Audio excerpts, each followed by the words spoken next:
to be wealthy? Do you want to be in control of your finances?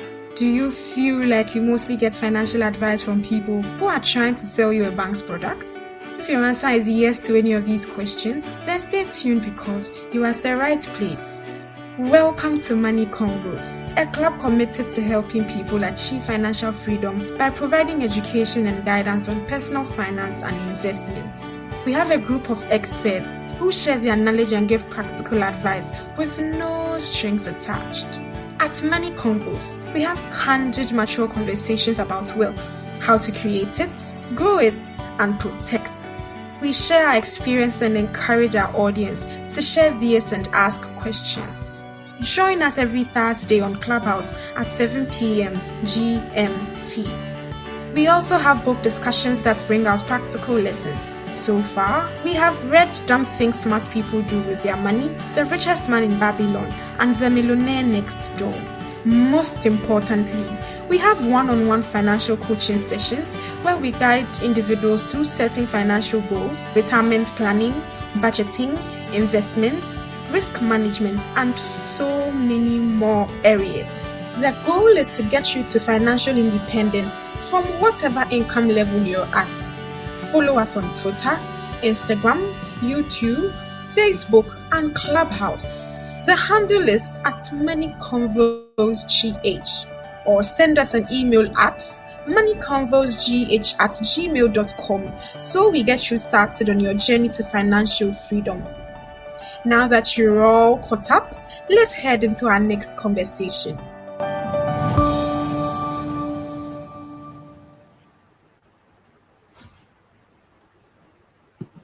Hi Jennifer, how you doing?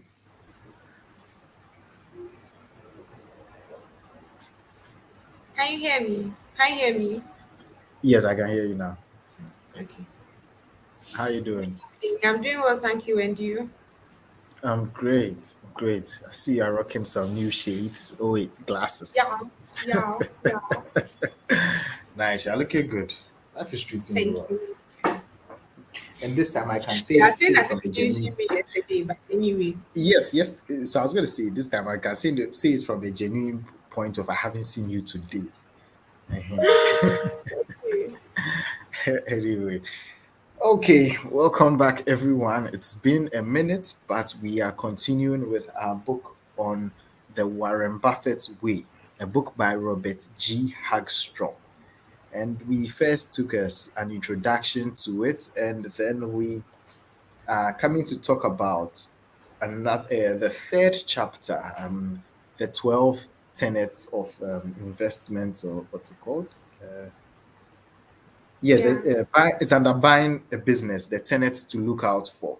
So we'll discuss that. We skipped a bit of the education chapter two, which skipped chapter two because it got a bit technical, but we don't want to lose our audience. We want you to still, from a layman's point of view, and have certain lessons that you can grasp from this book. It's If you read it yourself, I must admit certain parts are quite hardcore, like for investment professionals, So uh, perhaps I'll suggest it to my manager that there should be a reading list for reader professionals. In addition to the normal textbooks, we should be reading some of these books. But yeah, for the layperson, we will continue and try to make it relatable for you. Okay, so getting into the tenets, right? A theme that will come up later is or in the first tenet under businesses it reminds me of a conversation I just had with a client. So Jenny, when I get there, remind me. So let's see. The tenets of investing. Warren Buffett has four tenets, right? There are the business tenets, there are the management tenets, there are the financial tenets, and then the market tenets. Right? So just a general overview. Jenny, can you tell us what the business tenets are about? Just a general overview before we delve into that point. Okay, so the business tenets, I think it's all jumbled up in my mind, but I'll just try to do justice to the business tenets. This one was looking at the business itself as understanding the operations of the business. So at the end of the day, when we Exactly. strip everything from the business, what is their mandate? What are they supposed to be doing? So I think he broke it down into three things, and then he said that the business must be simple and understandable. Like, and this is a theme that has been running through most of our books. Like, it's Mm-hmm. not now that you are coming to go and buy some business that buy into a business that it is so superior or something that you may not understand what it is, and because you don't understand it, you may think that, oh, this is what's supposed to be doing. No, at the core of every investment should be that you understand what the business is supposed to be doing, and it is simple to you, yeah, and understandable. Number two, the business should have a consistent operating history. And usually in the financial and investment space, we say at least 5 years of data. So you should have at least 5 years of data that you say that this is consistent operating history that I can use to assess the company. And the final thing is that the business must have favorable long-term prospects. Accountants will say that the business should be going concern. So favorable long-term prospects show that whatever the business is into, barring any cataclysmic shock, Elike, I always remember you. Barring Bro, any cataclysmic shock. Oh, and Elike was the one that taught me. The business will continue to be operational in the future, and being operational in the future will accrue favorable long-term prospects to the business and to you as an owner of the business. So yeah, this is the business tenets that Warren Buffett had for valuing businesses. Yeah, thank you. great.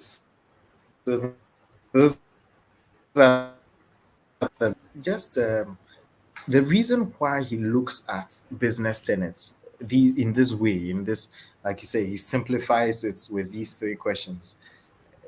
He in the introduction, he explained why, and he said, you know, he doesn't think in terms of market theories, macroeconomic concepts, social trends. Nah, nah, nah. If you are talking to a very hardcore professional, they try to tell you, so this formula, this, that.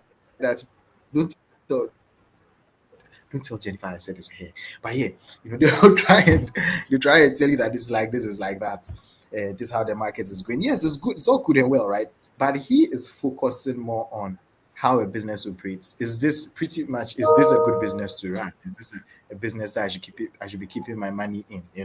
And he says that if people are drawn to an investment because of superficial notions rather than business fundamentals, they are more likely to be scared away as the first sign of trouble, and in all likelihood will lose money in the process. This reminds me of the conversation I was saying I had with a client earlier. Jenny, you may remember a client who, in light of all that's going on, he's panicking and trying to pull out his money and he's going to make a huge loss. The harsh reality about investing is you have to think long term. If you think only short term, you will lose, especially when you think short term. When you think short term, the only time you don't lose is when you don't make investments that are meant for long term. If you are thinking short term, you do short term investments, that's perfectly fine. That's okay. You don't stand to lose much.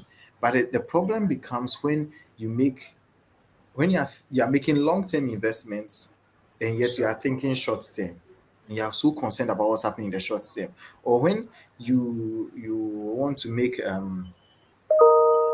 short term investments, but you still want to get high returns. No, it's a short term investments. You don't expect to make high returns. So when you do that, you start to think long. You start to go to, if you want the higher returns, you start to go long term, and over that long term, you get certain things happening to you that you don't quite like. So it's something that you should really be thinking about. Think long term if that's your agenda, and stick to it. What does that mean?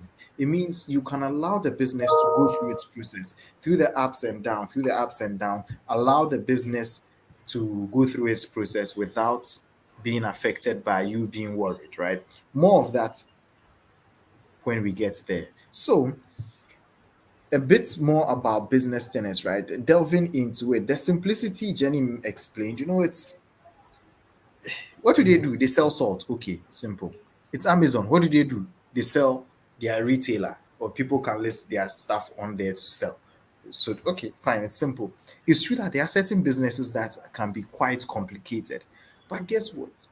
If it's complicated, there's somebody who it is simple to. Like hedge fund investing, some of the strategies that they do, the technical analysis. See, if you don't understand, if it's not simple to you, if you don't understand, maybe it's not a business for you. Leave the people who properly understand it to do that business. They will go in with open eyes and then they will survive. Or Jenny, what do you think? I think so too, because in as much as we are saying that it's simple, not every business is simple, but then you should be able to understand it to your level of understanding, and then be conversant with that.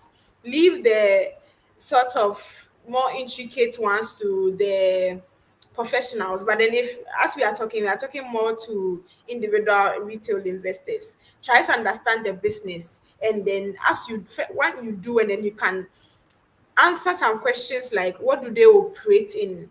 Can I stand somewhere and talk to my grandmother and explain to her the business of this company I'm going to invest in? If you can't, then I think you should find more information on that before you invest. If you still can't do explain it after all the information you found, then I do not think it is for you. Leave it to the quote unquote big boys.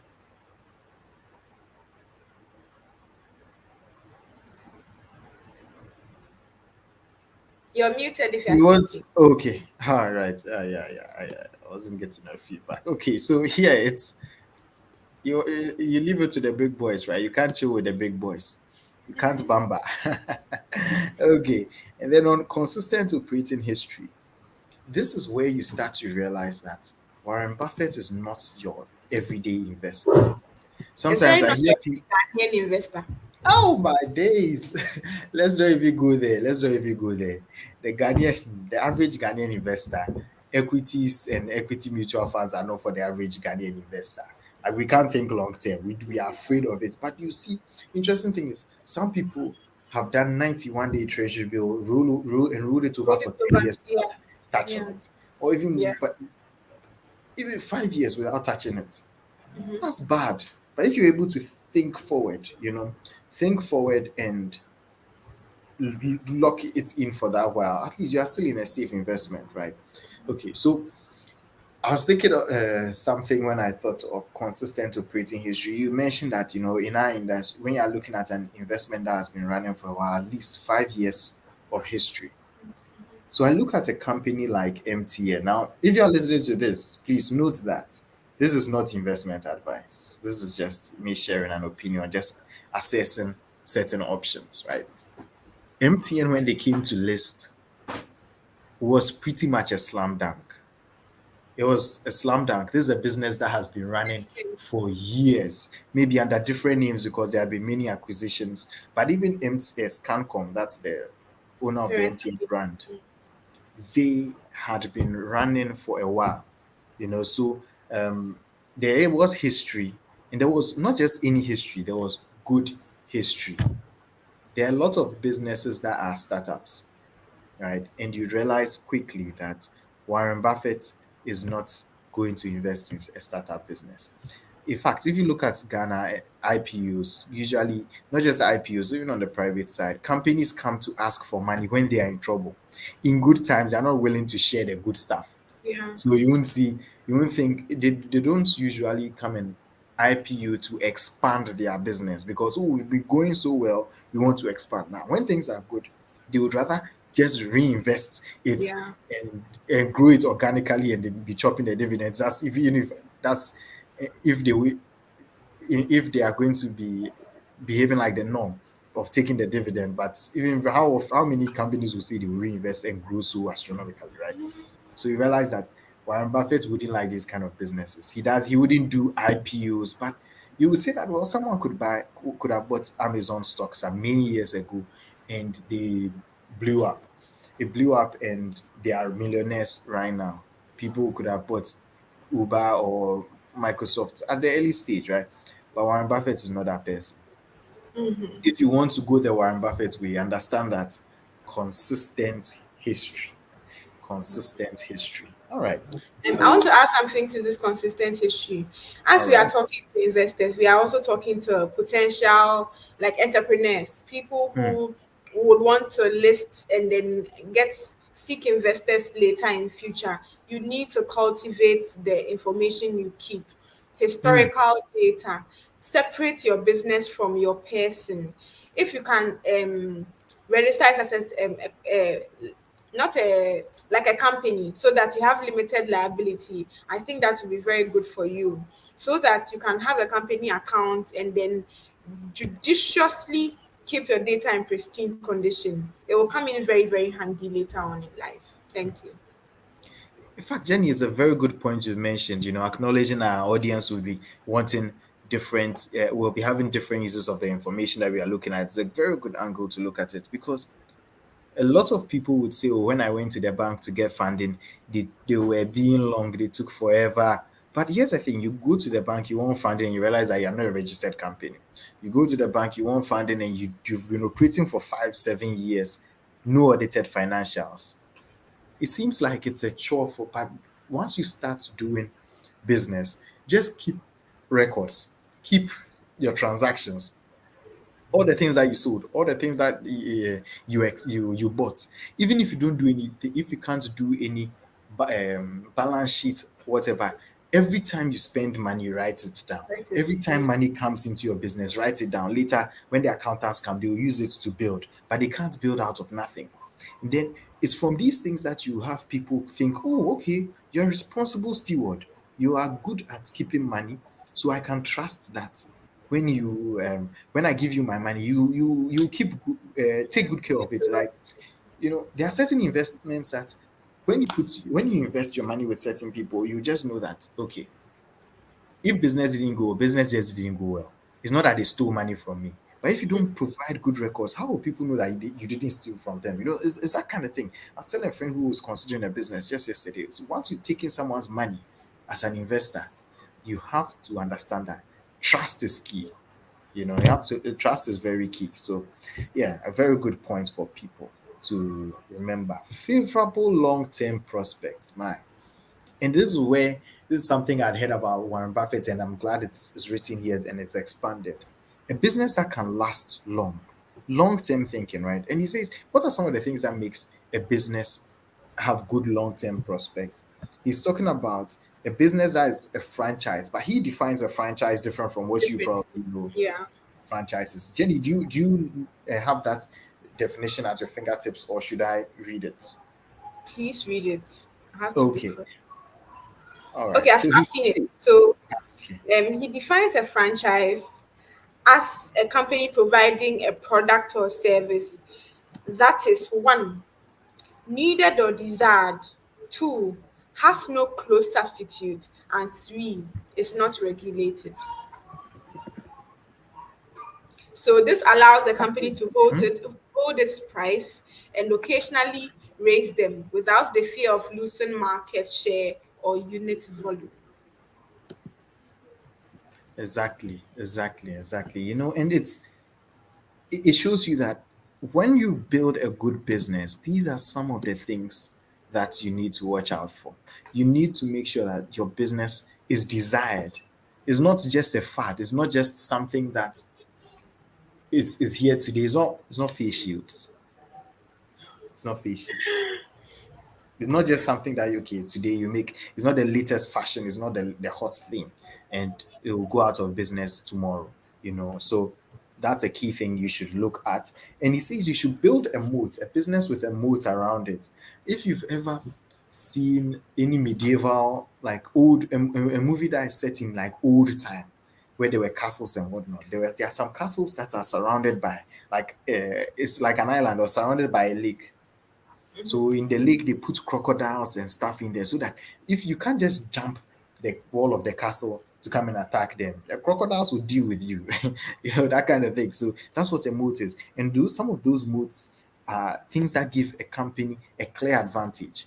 Like take MTN, for example, MTN in Ghana. most people are on MTN. So if you want to do mobile money, you just know that, oh, everyone is on MTN. You don't have to worry about interoperability. In fact, before interoperability came, that was a key thing. Just Yeah. for you to be able to send money to and fro, the easiest way is MTN. have the people on the same network. I have some friends. In fact, it's just recently that perhaps you could see even Vodafone in Ghana is establishing that mode where there are no transfer charges They've been doing that since from COVID. Vodafone. Yeah. Ah, you see, they've been doing that. And does it go to other, no charges even to other networks? Yeah. Yeah. Look at that. So with that, it would be, someone would say, oh, then a lot of people, this side hustle culture, or people just wanting to have a separate phone number. It's people would say they have a personal number and then they'll buy a second SIM Yeah. just to take mobile money on Vodafone. So that's a mode that you can take advantage of, right? And then, Jen, you want to say something? Yes, I wanted to say something. So he noticed something that's I think especially is very rampant in our part of the world. A lot of companies have so many close substitutes that they only compete on prices. And usually that is I cut price, you cut price, I cut price, and then my competitors are cutting price. And before you realize, you've cut price so much that your margins are the same. Like when Mm-hmm. you compare your cost to your revenue, there's nothing much you're taking home. So usually you're supposed to look for a way that, number one, as an entrepreneur, look for a way that your brand or your product stands out from competition so much that you are not only competing on price, but you can compete on certain other things. And as an investor, as Elikem mentioned, these are the companies that will stand the test of time. So when you find companies that have very little close substitute, or even though they have substitutes, they are really trying to separate themselves from the masses, and it looks like their effort will pay off in the long term. Then this is your goose. Yes. Exactly. Exactly. Exactly. So I see some comments from Michelle. Something we said earlier, trust is key. But yeah, this point that you mentioned was the point I was going to mention. It's very important that they are distinguishable from others and not just competing on price. Thank you so much for that point. So now let's talk about the management tenets. Jenny, would you like to take the questions that are asked under management tenets? Okay. So the first question under management tenet is that, is management rational? Number two, is management candid with its shareholders? And number three, does management resist the institutional imperative? I think we'll go into the institutional imperative later. So yeah, I'm done. Yeah, yeah. I was scratching my head when you were saying when I saw that first, but it made a lot of sense at the end. Right. So Yeah. these management tenets is built on a certain principle. And I heard this some time back. It said two things. A good idea, look at an idea, whether good or bad, and people, a team, whether good or bad, right? You could have a great idea, give it to a bad team, and you get a bad result. Or you could have a great team, give them a bad idea, and they'll give you great results. So what's it going to be? It's going to be the team over the idea, because with a even with a great idea, a bad team will just mess it up. But even with a bad idea, a good team will turn things Okay. around or come up with a good idea, so that you can make a lot of money and the business will do well. So it's really about going identifying management of companies that you can trust. And yes, for the average person, you'd say, oh, how can you trust the management? How do you know this is a good manager? Or can you can you get into so much detail? You are just an average person. So it's all about, even if you are going to keep your money with another, give your money to a broker to invest. Now it's that broker. Who is the management of that broker? How do they run their company? Are they reasonable? Are they rational? Are they candid with their clients? That kind of spirit is what you are looking out for. So we'll get into it. What is rationality? And it Elika, I want says to, that, okay, sorry. I want okay, to say please. something before you go on. So there's a school of thought in economics. Mhm. I've forgotten, but it says that the only long-term deviation, like from that will, let's say, propel an economy. I'm paraphrasing here. economists don't come for me, that will propel an economy is labor productivity. And labor productivity is actually being multiplied to the capital, factors of production, which is labor and then capital.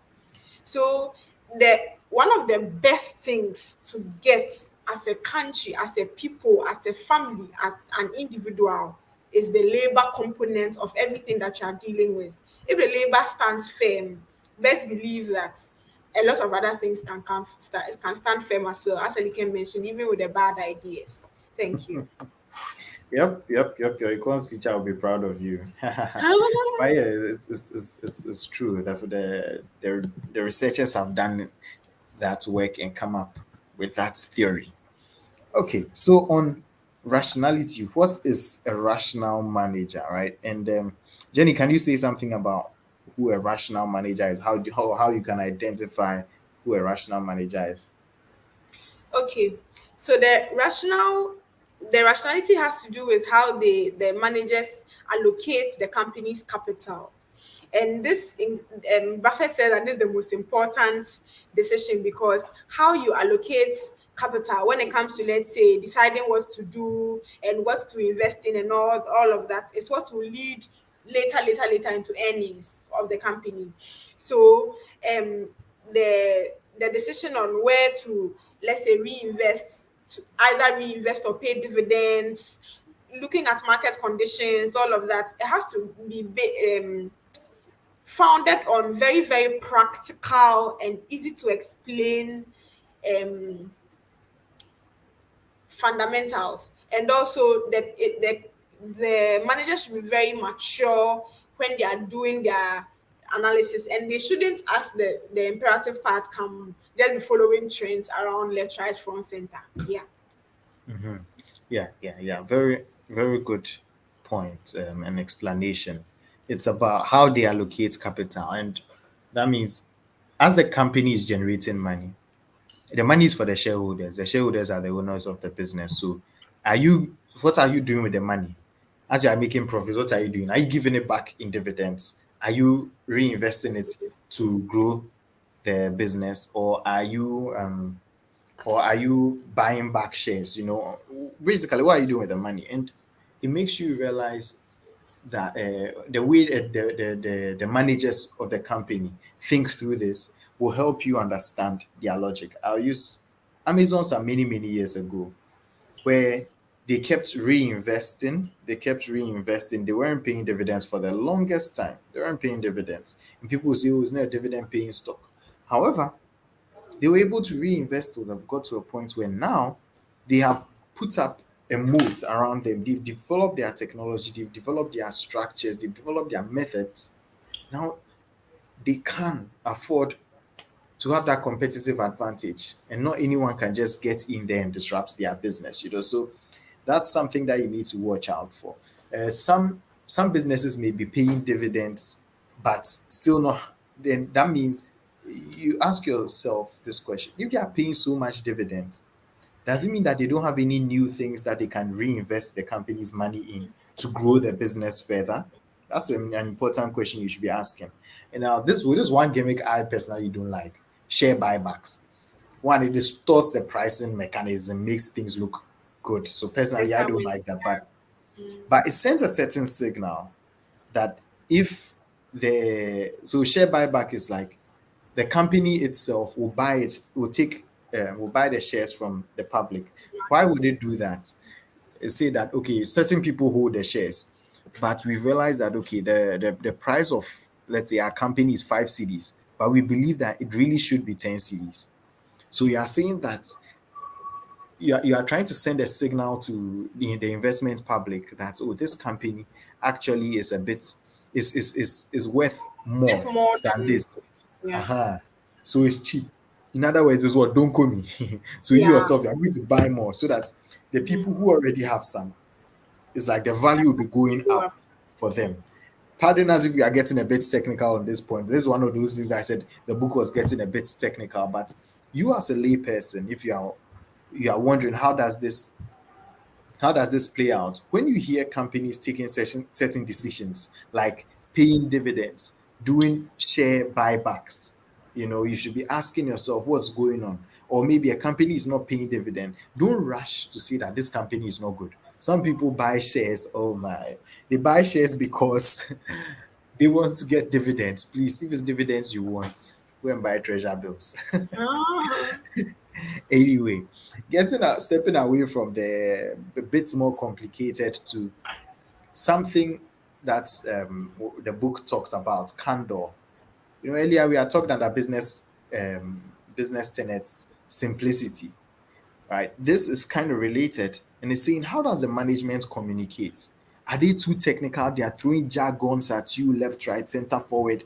They are using non-standard terms, to talk about their financial statements. Yeah, what are we talking about? The income statements. What are some of the line items in there?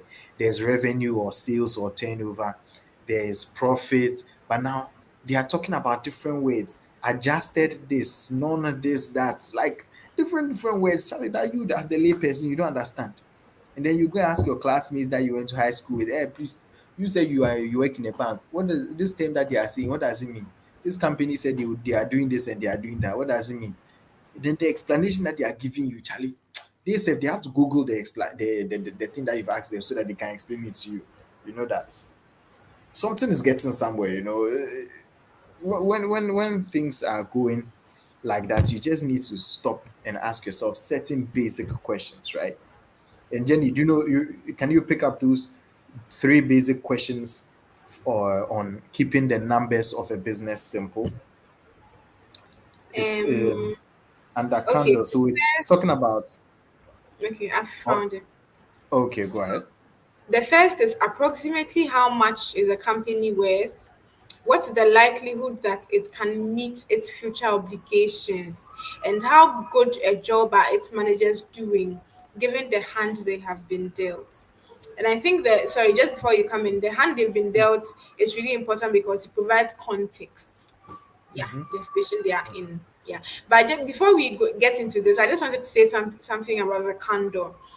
Sure. So Warren Buffett mentioned that most when you take annual reporting, like yeah, we are praising the company, we are praising management, especially chairman statements and those things. It's true, they will talk about, let's say, certain bad aspects of the economy or something, but at the end of the day, they'll say that even with what we've been dealt, look at what we did for you, our shareholders here. Never do they come out to say that something we did caused this problem. Even when the situation is bad, then you can see that management is partly to blame. So Warren Buffett did something that he said that in his annual report, he used to write mistakes that he had made and the consequences of those mistakes. And this is very humbling because if Warren Buffett is admitting to mistakes, who am I? Who are you? Who am I? You see, yeah. I'm done. Yeah, yeah, and it's a good example.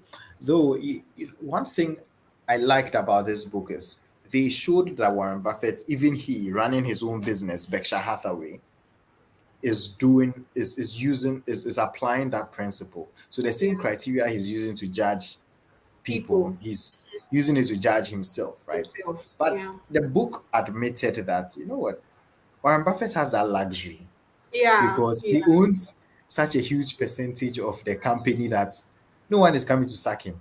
He's yeah. is it 90 something years old, right?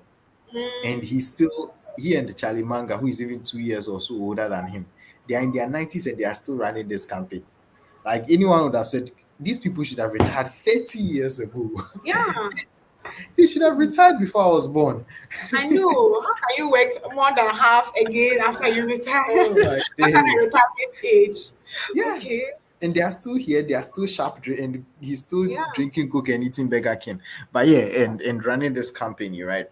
So yes, he may have this luxury, so maybe take it with a pinch of salt, but it's a good thing for any company. A company that can come out and admit that, hey, you know what?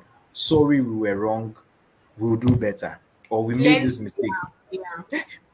And I guess maybe I may be delving into other areas, but I guess our society is coming to a place where we are becoming unforgiving. Yes, I get that certain mistakes just should be punished with outright sack.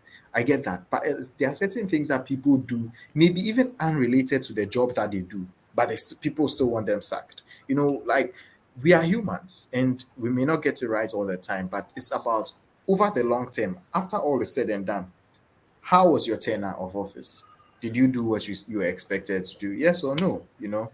So yeah, it's something that people should really understand and appreciate when mistakes are made and how to correct them. Now, the institutional imperative. Let me see if I got it. It's about how people just continue with the business as usual, and then also they try to, is it grow by acquisitions? Jenny, can you clarify for me? It seems you were able to wrap your head around this concept. Okay, so they also had conditions that Mhm.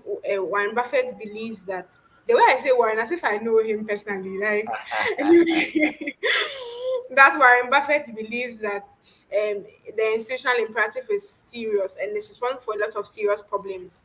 The first is that the organization resists any change in its current direction, because it is industry status quo and all, we are all following, and they will not really want to change or get out of that path.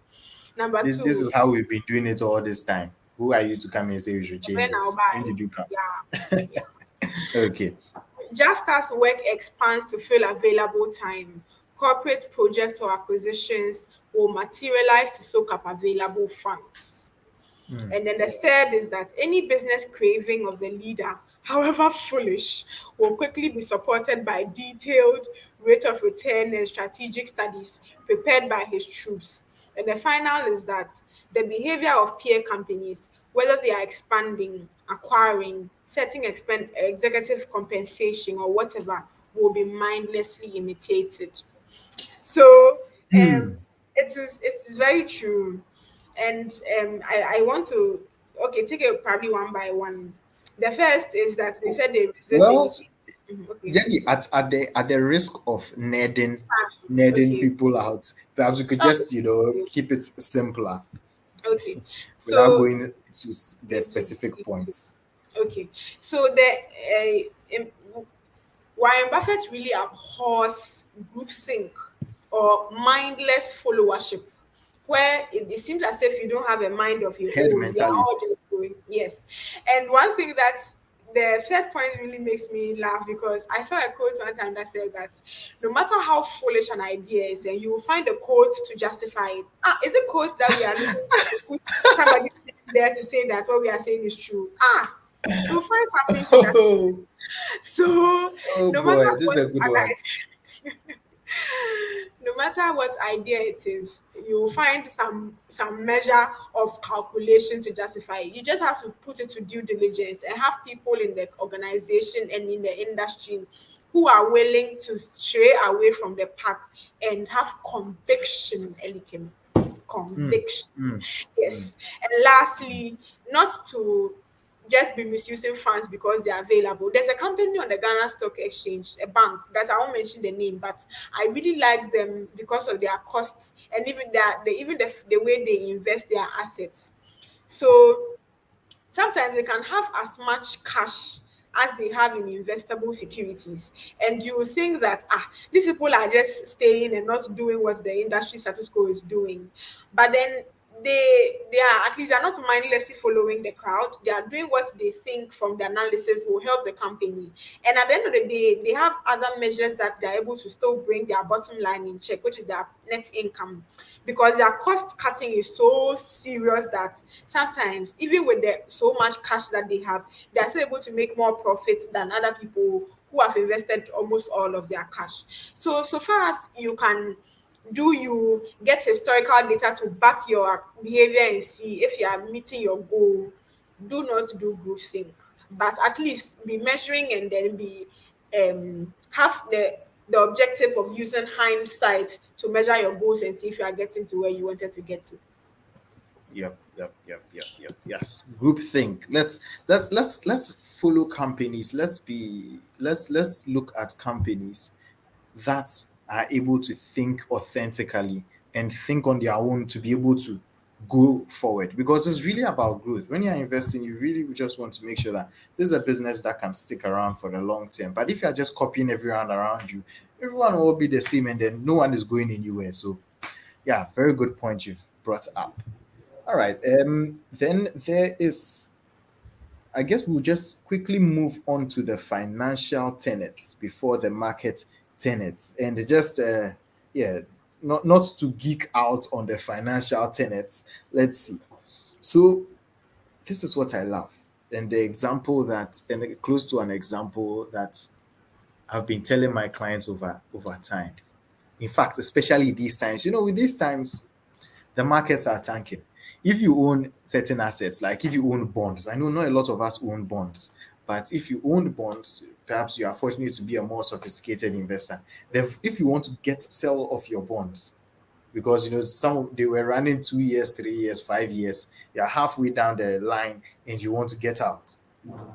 The interest rate on it has risen so much that what you get, the discount rate effectively is the discount rate is going to be penalizing. You lose a lot of value. We have a lot of clients, high net worth individuals who are in this position. And it's mainly because people are people are trying to panic. People are trying to panic. But such is life. You won't get a smooth curve throughout. You won't get a smooth curve even just rising. There are ups and downs, ups and downs. You just need to check, okay, it's going up and down, but over the long term, is it still going to rise? It's short term speed rounds, but you see the hand is still going up. That's what you need to check. It's not that it's going up, down, and still staying at the same place. All right. So, in light of that, you need to properly assess a business. For those of you who are working, in fact, yes, most of our audience, you're already working. We at least we understand something about business. How many businesses can forever, oh boy, lovely word, forever. How many businesses can forever churn out profits without any bad day? Regardless of what economy, and we all know that the economy, see, COVID happened, 2022 is happening. In fact, 2020, we could say COVID. 2022, what are we going to call it? Russia, Ukraine, or what? Feuding, feuding. Putin happened. You get it. So you realize that things are up and down. So you just need to ride the storms. Just allow things to happen. Don't panic. In fact, when people are panicking, that's when you should even be eating their lunch, taking calculated guesses. And most importantly, that this book talks about it's and he quotes it this way. I like it so well. Profitable returns don't always coincide with the time it takes the planet to circle the sun. Around the sun, yeah. You see, yes, you want the business to make profits, but it's not certain that it will happen in exactly 1 year. Give it some time, maybe 1.5 years, maybe 2 years, maybe 3 years. But the thing is, after all is said and done, is the profit so much that it was worth your while? So basically, think long term. Don't be think about such short term um, results, and yeah, don't think about short term results. Don't think about the stock market, the FX rates, the dollar is doing this. This, I know it's bad, but if you don't have to act, calm down. In fact, you may think you have to act, but you know what? You really don't. Get some advice. Calm down. Don't shoot yourself in the foot. Jenny, what do you think about this? Yeah, I think one thing you should it follows from the first point. Don't follow blindly, because a lot of retail investors, like individual investors, hear that their friends are going here, so they are going there too. I've stated this example before, but I'll reiterate it just for this point. During Mhm. MTN's IPO, I used to work in the Kumasi branch then, and some people came, students. They had heard that, oh, you can even buy the thing from on Mumu. So they came and they were like, oh, they were come to do MTM and they're come to buy some of the MTN shares. And I was just trying to engage them. Oh, how long do you intend to hold it for? Blah, blah, blah. And they're like, 3 months. 3 months and I'm gone. And I was like, how are you thinking like this? They're like, oh, that's the consensus going around on campus. That's what the rest of people are thinking. But then you see your friends who I can stand here and say that they probably didn't know so much. They thought it was treasure bills that they were going to do. So you don't just stand there and then do anything and not do any calculation at all just because somebody is doing some and then you do some. Mm. Try to find out how it will be worth your while. If you don't have any, at least if you can't calculate any ratios, as Warren Buffett said, understand the thing, and then also something like return on equity. What am I getting with the money that I have invested? What return will I be getting? And this is a simple formula that I think Mm-hmm. it can sit in the people's head. This is net income over total shareholders equity. So you can just do this and see, is my money being used efficiently, and if it's being used efficiently, am I getting returns on the investment that I made? So that can help you if you are comparing to companies. So you can use that as a normal investor, at least for the meantime. Yeah. Yes, yes.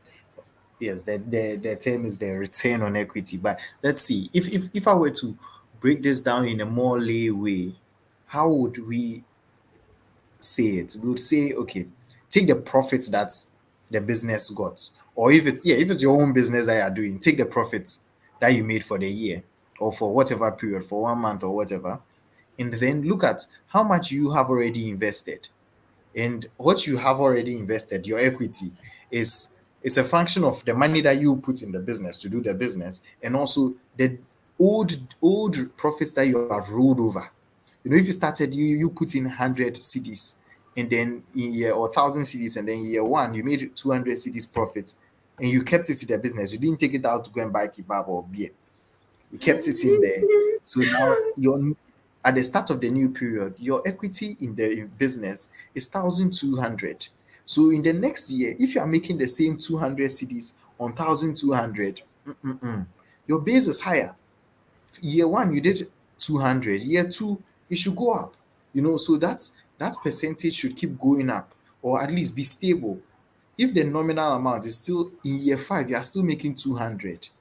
No, it's not Okay. good. The ratio Yeah. will go down. So this is a simple way that he uses to check. Are they making money for me? Because Charlie, if you follow us, the finance professionals, Charlie, which metric do you want that we won't give you? We will give you plenty metrics to avoid confusion. Keep it simple, all right? Okay. Again, and then also you want companies that have high profit margins. A company that can buy its goods, or it will cost the cost of doing its goods is maybe 50 CDs for one unit, and they can sell it at 100 CDs or even 200 CDs. So even if they have to reduce their price, what does that mean? They'll still be making profits. So that's how you should be seeing it, as someone who is going to invest. But if the margins are so thin, then every time when you go to the market and they negotiate you down, you'll be losing, right? So yeah, as Adam is saying in the comments, you keep it simple. Keep it simple. Great. Okay, let's move on to the last tenet. Let's move on to the last tenet, market tenets. This is where it gets interesting, and a lot of the things that we've been saying about head mentality, group think, you know, how to overcome some of these things. And it says, at any point, you must weigh two factors. Is the company a good value? And is now a good time to buy it? Is it a good value? Is it worth buying? And is now a good time to buy it? Jenny, any thoughts on the market tenets? This reminds me of what the podcast we were listening to yesterday. They said that the price moved so much in one day, Hmm. just because I think it fell from like I forget, but I think from 40 to like 30 something, and in just in a few hours. You Mm-hmm. see, we have technical analysis, and people sit behind their PCs to look at movement in prices and report that, oh, I can make a small gain here and there. And then when they do that, you sitting somewhere to say that, oh, Konimo, who is an investment banker, is doing this. So he has put on the Reddit space that you can do some. So you also do some. And before you realize, you are not getting value for your money. So you should first, and I think the financial, the managerial, and then the first one, business tenants, will make you understand what the value of the business is. Now, when you finally understand what the business is, you have to look at the price that you are buying, like what's your intrinsic price, and that's what we call intrinsic price, your the true value that you think the company should be worth. And this is how you get that. You look at the potential cash flows that the company can get, and then you discount it with an appropriate rate, and that is quite dicey because different people get to different rates. And I think Warren Buffett, I even made a note here, I'll talk about it later. So when you bring it to the current price, that, oh, I think that in 10 years this is the amount of the money that the company will make, and when I discount it to the present term, this is the value of the business. But the price is this on the market. Let's say my intrinsic price is 5 cedis, the price is 4 cedis on the market. Then you decide that is 4 cedis okay for me? Does it provide enough return for me that if I buy it and I get my intrinsic price, I'll be making enough on this security?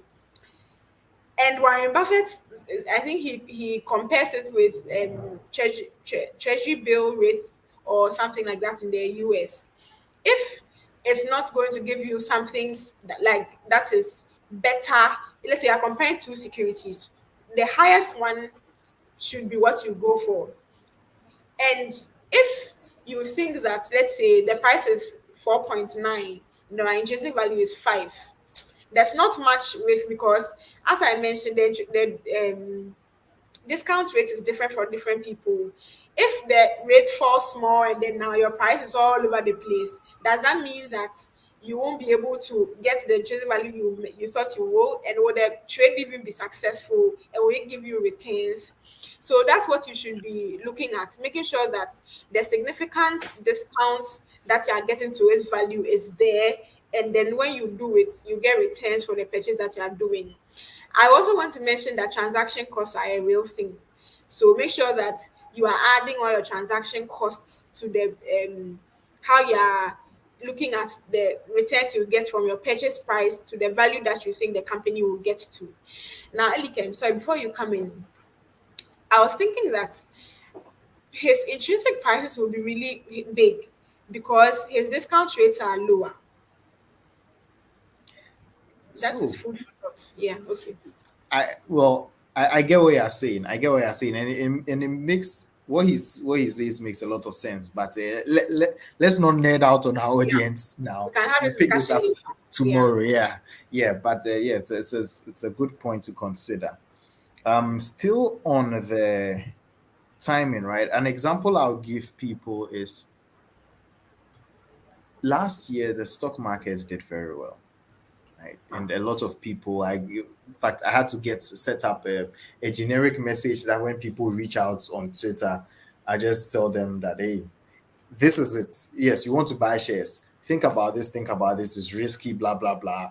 Can you handle the risk? If your answer is still yes, okay, go and talk to these people to buy, to go straight ahead and buy. These brokers to go straight ahead and buy. But if you want to learn more, well, then we can have a one-on-one kind of conversation to get into that. So it's sort of like getting into financial coaching or something, or getting a relationship manager or someone with no strings attached who can look at your individual scenario so that you can have that conversation and see that is this investment good for you and or not. And this is where Money Convos can help you, and even our friends at Investment Friend can help you to have a personalized investment decisions or a financial plan. You always need a professional who consider your individual situation, right, before you do that. But besides just the individual situation, like Jennifer was saying, what's going on the market? A simple way to put this is we all know that a Benz is good, or in fact, not even a Benz. Let's say, yeah, I'll use the classic Toyota Corolla or Toyota. Well, most people know that Charlie Toyotas are good. As a young person starting life, if you buy a Corolla, Charlie, you'll be okay. You'll be all right. You don't have to, it's not a luxury car. But it can get the work done. It's a bit rugged. It will take you where you need to go. Low maintenance and whatnot. But if I ask you to buy a 2015 20 2015 Toyota Corolla for 150,000, it's not brand new. It's not brand new. It's used. It may be 30,000 miles. 80,000 miles. Let's say 80,000 miles on it. 7-year old car. Buy it at 150,000 CDs right now. You wouldn't buy it.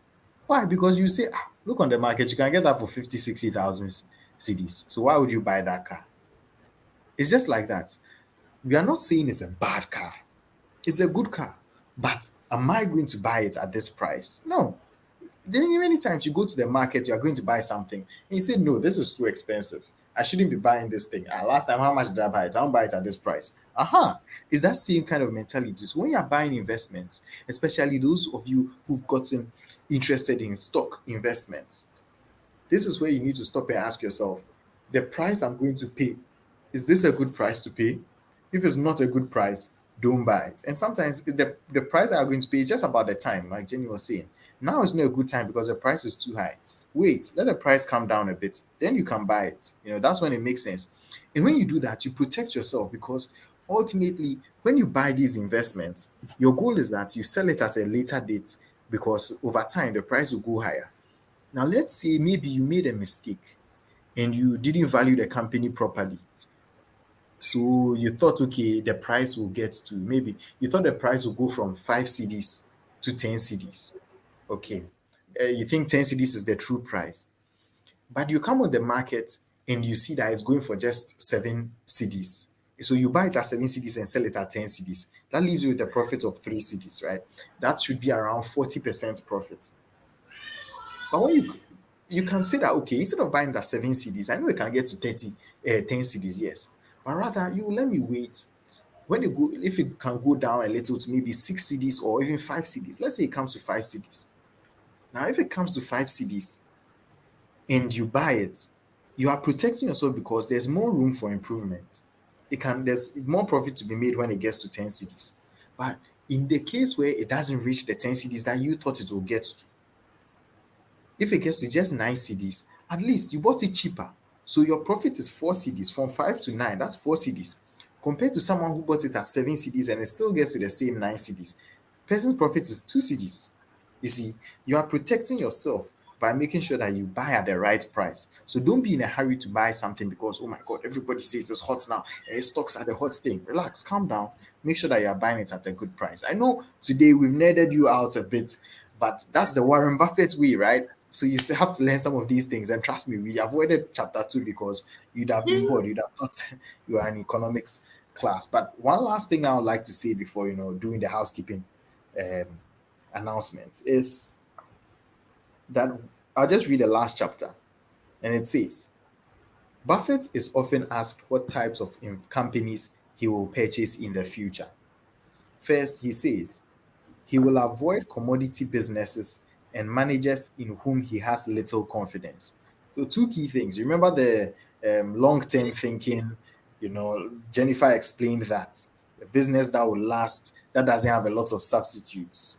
So, those businesses that have so many substitutes are what he calls commodity businesses. Avoid them. And then remember what we said about the right management. He would rather go for managers he has confidence in.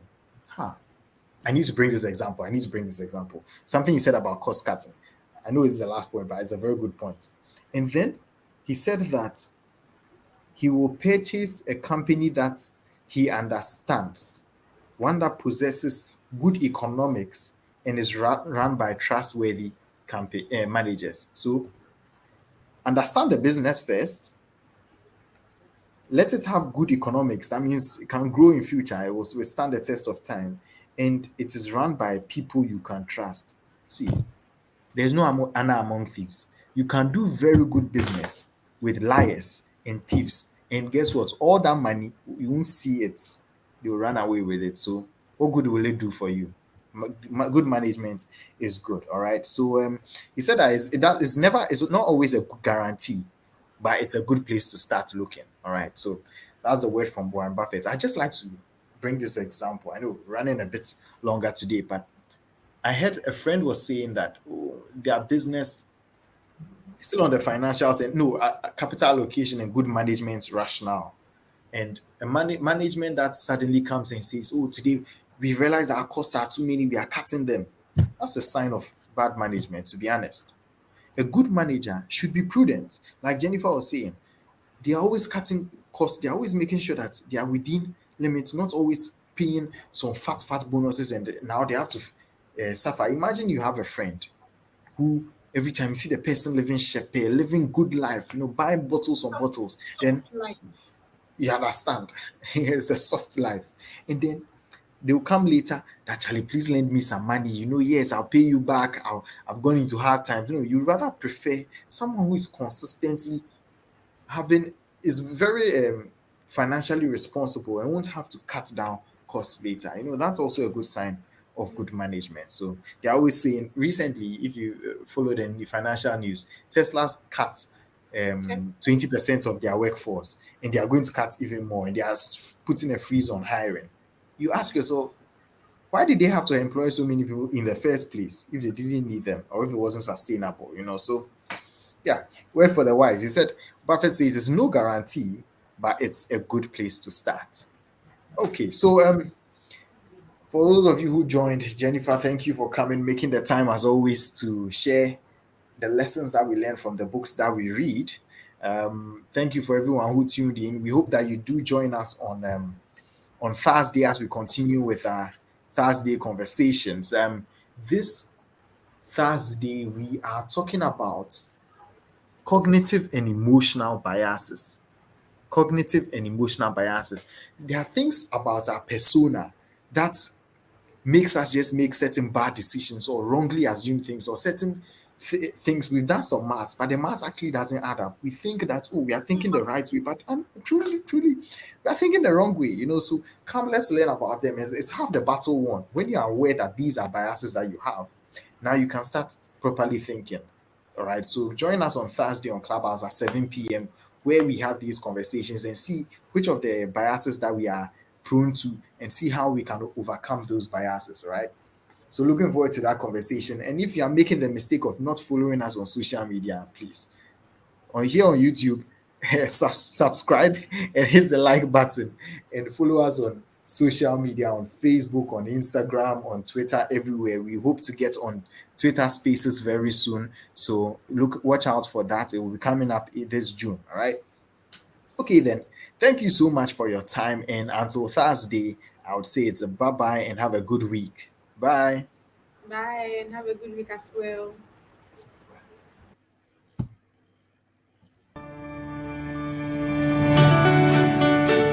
Thank you for taking the time to listen to our thoughts. I hope you learned a thing or two and start practicing. Don't forget to follow us on Twitter, Instagram, Clubhouse, and Facebook.